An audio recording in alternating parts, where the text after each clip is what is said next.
The knock came at 6 in the morning, not a polite knock, not the kind neighbors make when they borrow sugar or return a misplaced package. This was the kind of knock that rattled the frame, that made the whole door shudder like something important had arrived whether you were ready or not. Camille Reyes had been awake for an hour already. She was always awake before the sun, not because she wanted to be, but because the bills didn't sleep, and somewhere between calculating how far $40 could stretch across a week and deciding which one could wait another month, the night had slipped away without her permission. She pulled her robe tighter and looked out the window first. Old habit. Single mothers in small houses on quiet streets learn to look before they open. What she saw stopped her breath entirely. 50 black SUVs lined up outside her house, down the street, around the corner, disappearing into the distance like a dark ribbon that had no visible end. Engines off, still as stones, just waiting.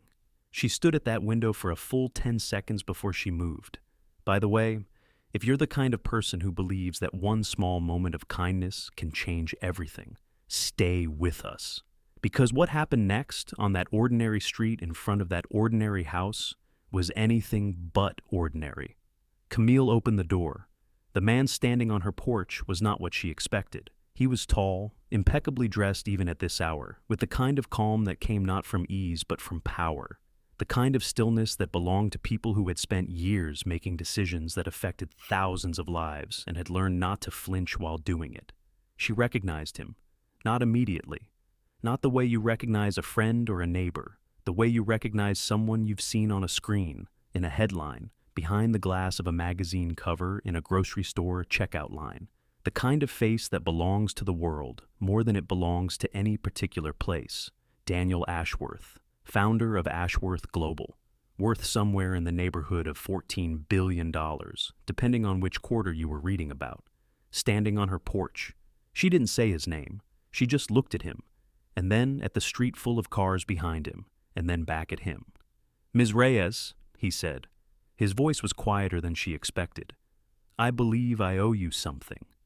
3 days earlier, Camille had been closing up the small diner where she worked the evening shift. It was past 10. The buses had stopped running on schedule again. They did that lately, something about route changes nobody had officially announced. And she was walking the 2 miles home the way she did when this happened. Quietly, quickly, hood up. She found him on the corner of 5th and Mercer. He wasn't what you'd call obviously lost. He was wearing good shoes and a coat that probably cost more than her monthly rent. But he was standing very still in a way that people stand when they're trying to look like they know exactly where they are and are in fact completely certain they don't. His phone was dead. She could tell from the way he kept glancing at it and putting it back in his pocket with the particular frustration of someone who has forgotten how to exist without one. She stopped. She almost didn't. It was late. She was tired. She had a daughter at home, Maya, 7 years old, already asleep under the care of Mrs. Aldridge from next door, who charged $12 an hour and whom Camille could only afford for exactly as long as her shift lasted. But she stopped. "You look lost," she said, not unkindly, just honestly. He turned. Up close he looked less like a magazine cover and more like a person. Tired around the eyes, a little embarrassed in the way that people who are never supposed to need help look when they suddenly do. "My driver was supposed to meet me," he said. "There was some miscommunication." "Where are you trying to get to?" He named a hotel 12 blocks north, one of the ones with a name that people say with a certain reverence, the kind that didn't put prices on the menu because the kind of people who stayed there weren't supposed to think about prices. Camille did not know that hotel personally, but she knew the direction. "I'll walk you," she said. He blinked. "You don't have to do that." "I'm going that way anyway," she said, which was only partially true. She was going roughly that way. It added maybe 15 minutes. She didn't mention the 15 minutes. They walked. He didn't talk much at first. Neither did she. The city does that sometimes at night.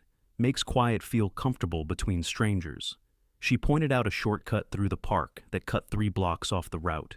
She mentioned which intersection had the broken streetlight that the city had been promising to fix for 5 months. Small things. The things you only know about a place when you've lived in it long enough for it to stop being scenery and start being yours. At the hotel entrance, he stopped and turned to face her. "Thank you," he said. And then, because maybe he felt the inadequacy of those two words for what she'd done, not just the walking, but the stopping in the first place, the decision to treat a stranger like someone worth helping at 10 o'clock at night when she had every reason to keep moving. He said, "Can I ask your name?" She told him. He nodded slowly, like he was storing it somewhere important. "I won't forget this," he said. She smiled politely. People said that. They usually meant it in the moment. The moment passed. She walked home, paid Mrs. Aldridge, checked on Maya, and did not think about it again. Until 50 black SUVs appeared outside her house. "May I come in?" Daniel Ashworth asked from her porch. Camille stepped aside. "What else do you do?" He came in and looked around her living room, the way people look at spaces smaller than they are used to. Not with contempt, she noticed, but with a kind of careful attention, like he was trying to understand something rather than evaluate it. The second-hand sofa. The crayon drawings Maya had taped to the wall at a height that made sense to a 7-year-old. The stack of overdue notices that Camille hadn't bothered to hide because she hadn't expected company. He sat when she gestured to the sofa. She remained standing for a moment, then sat across from him, because standing in her own home felt like a performance she didn't want to give. "I had you looked into," he said. "I hope that doesn't disturb you." It did slightly, but she kept her face even.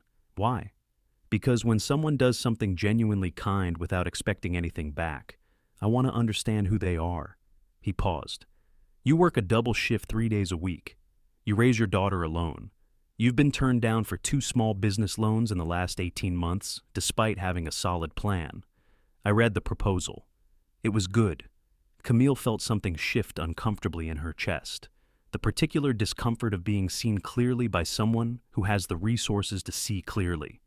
"What is it you want, Mr. Ashworth?" she asked. Quietly, without hostility, just directly. He reached into the inside pocket of his coat and placed a single envelope on the coffee table between them. He didn't push it toward her, just set it down. "I run a foundation," he said. "We fund small businesses started by single parents. The average grant is between $30,000 and $60,000. We've been operating for 4 years, and the repayment rate among our recipients is higher than any bank loan program I've ever seen." He looked at her steadily. "Your proposal fits every criterion we have, more than fits. I've had 3 of my team members review it independently in the last 48 hours. Camille looked at the envelope, didn't touch it. "You're doing this because I walked you 12 blocks, she said. "No," he said. "I'm doing this because your proposal deserved this 3 years ago and the system failed to see it. I'm doing this because I can, and I believe it's right." He paused. "The walk just made sure I knew your name." She looked at him for a long moment. "Maya," she called. The small sound of feet on the hallway floor. Maya appeared in the doorway in her pajamas, hair messy from sleep, looking at the strange man on the couch with the frank, unfiltered curiosity that only children can get away with. "Who are you?" Maya asked him.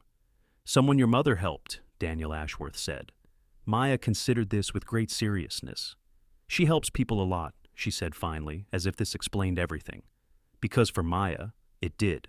Camille signed nothing that morning. She took the envelope. She told him she would have a lawyer review everything. She said this without apology, and he nodded with the approval of someone who respected exactly that kind of answer.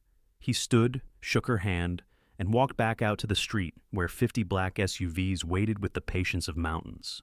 She watched from the window as they pulled away, one by one, until the street was quiet again. Ordinary again.